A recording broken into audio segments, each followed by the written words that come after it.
السلام عليكم ومرحبا بكم في قناة طبخ داليا.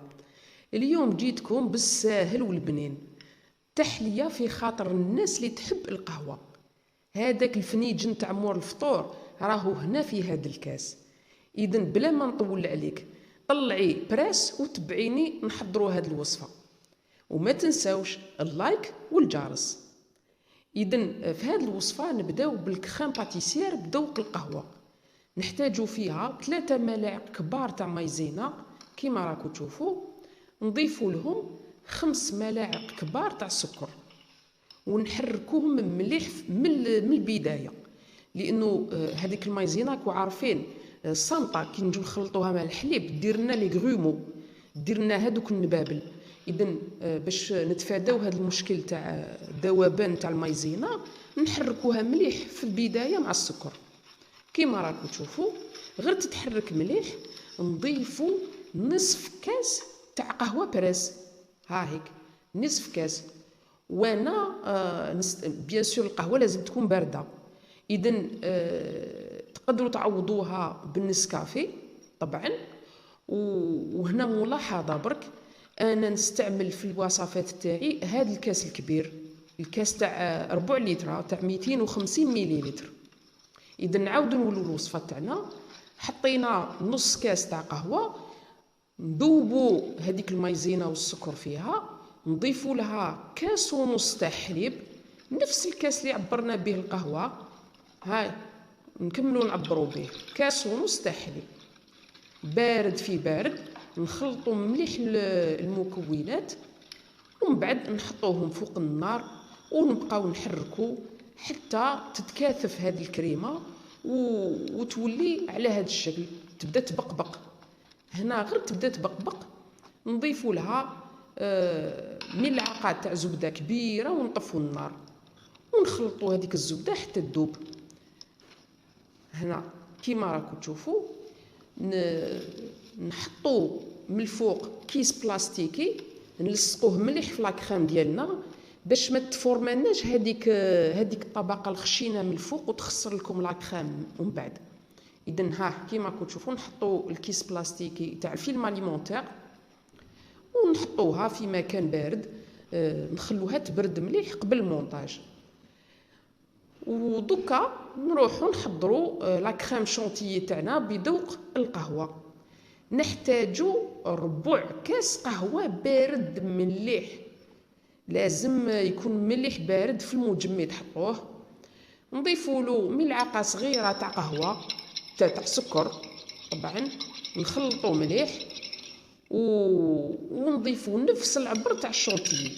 اذا ربع كاس قهوه مع ربع كاس تاع الشونتيي كيما راكم تشوفوا بودره تاع الشونتيي، ونخلطوا مليح المكونات. وهنا نعطيكم استوس باش تخرج لكم لا شونتيي طالعه مليح، ديروا تحتها هذاك الكلاصون تاع لا غلاسيير باش تقعد لكم بارده.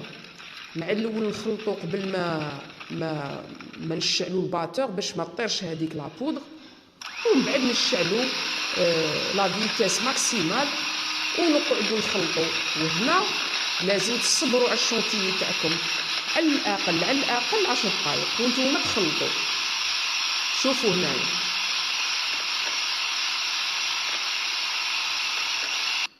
بعد 10 دقائق وانا نخلط، ها هيك لا شونتيي تاعي كيفاش شدت روحها، اللون تاعها شباب بزاف والذوق اروع. شوفوا هنايا شحال ريحه القهوه راهي دايره حاله. اذا هنايا نحطوا لا كريم شونتيي بذوق القهوه في لا بوش ادوي باش تجيكم المونطاج ساهل. نعاودوا نولوا لا كريم باتيسير نلقاوها بردت، نخلطوها مليح باش تعاود تولي بغيونت وتولي كريموز كيما راكم تشوفوا هنايا. هاي ولات كي لا كريم واللون تاعها شباب بزاف. اذا في المونطاج تاعنا واش نحتاجو لا كريم باتيسير، نحتاجو دي كوكيز اللي راهم في الاسواق على مختلف الاذواق ومختلف الاشكال. نحتاجو بيان سور لا كريم شونتيي اللي حطيتها في لا بوش ادوي، شوفوا لا دوي اللي استعملتها. ونحتاجو ايضا ربع كاس تاع قهوه اللي درت له ضفت له ملعقه صغيره تاع سكر. هنا اللي يحب يعوض القهوه بالحليب يقدر طبعا. نبداو المونطاج تاعنا، نحطوا طبقه تاع كريم باتيسير، ومن بعد نضيفوا لها الكوكيز اللي شمختو في القهوه كحله. كما قلت لكم تقدروا تعوضوه بالحليب. نديروا طبقه ثانيه، نزيدوا طبقه واحده اخرى تاع لا كريم باتيسير طبعا، حوالي 2 ملاعق هكذاك. وهاد الكميه دير لكم 4 كيسان كبار. كي نقول لكم كبار كبار يعني ما تجي تكمليهم بالصيف. اذا هنايا نديروا طبقه زوجه تاع لا كريم باتيسير، ونحطوا كوكيز واحده اخرى اللي تكون شربتها في القهوه، وفي الاخير نشبعها بلا كريم شونتيي.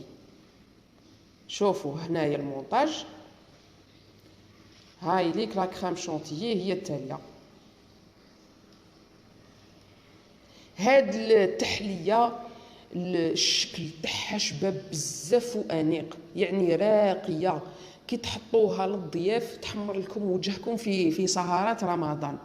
والذوق ما نحكي لكمش شحال بنين، سورتو الناس اللي تحب القهوه كيما انا. اذا شوفوا هنايا نعاود ندير لكم فيغين واحده اخرى ولا كاس واحد اخر كيما راكم تشوفوا.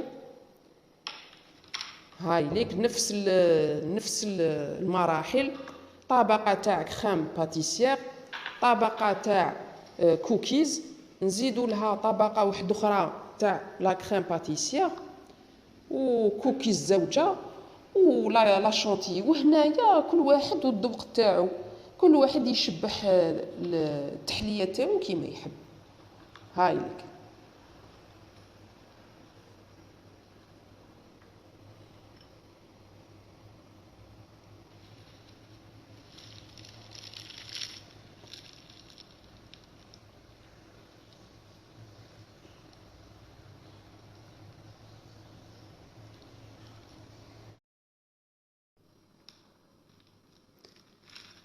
اذا هنا شوفوا الكؤوس تاعنا شحال شابين، الالوان شابه، الذوق رائع، وشفتوا شحال سهله يعني ليه وجدناها. اذا انا راني شبحتها بصلصه الكراميل، وكل واحد والذوق ديالو، اللي يحب يدير لها مكسرات هذا ذوق شخصي. ان شاء الله تجربوا هاد التحليه، راني متاكده باللي راح تعجبكم، ما تعجزوش لانه سهله. ليه حضرناها كيما راكم تشوفوا. راح تولي لكم ادمان في ايامات رمضان، واللي جربها وعجباتو يخلي لنا تعليق شباب من التحت. الى اللقاء في وصفه اخرى.